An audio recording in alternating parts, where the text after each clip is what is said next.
Hey everyone, ever tried to download an APK lately and found it's not as easy as it used to be?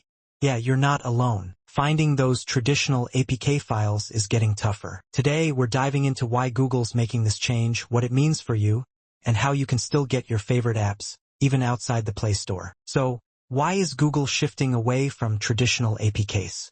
It's all about efficiency. They're pushing developers towards Android app bundles, or AABs. Think of it as a smarter way to deliver apps. AABs create split APKs, which means your phone only downloads the parts of the app it actually needs. This saves you storage space and data, and makes updates faster. It's a win-win, right? Well, mostly. The downside? These split APKs are harder to distribute as single files. That's why you're seeing new formats like XAPK and X. These require special installers. So, what do you do if you want to get apps from outside the Play Store? So, how do we tackle these new formats?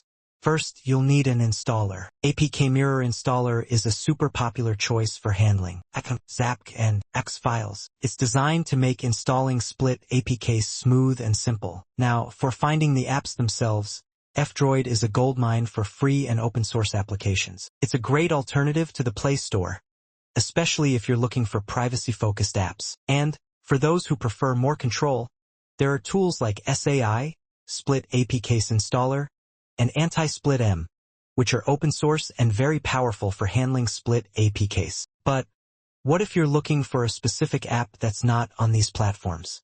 This is where your internet sleuthing skills come in. Start by searching for the app name followed by APK or Split APK. Check reputable forums, like XDA developers, where users often share and discuss app files. Look for GitHub repositories where developers might have released APKs directly. You can also try searching on archive.org. Sometimes old version of apps are found there. Remember to double-check the source and look for user reviews or comments to verify its legitimacy. And always use a reputable antivirus on your device. Remember, your safety is paramount. Now, is this creating a Google monopoly? Some argue that it does. By making it harder to install apps outside the Play Store, Google is essentially pushing everyone to use their platform. While APKs have benefits, it does limit user choice. And some websites are using techniques to try to prevent this issue. They are creating apps that can install those type of APK files. So, while the Android app landscape is changing, you still have options. Understand the benefits of AABs, but also know how to navigate split APKs and find apps from trusted sources. If you found this video helpful, please like, subscribe, and share it. Leave your questions in the comments below, and stay safe out there.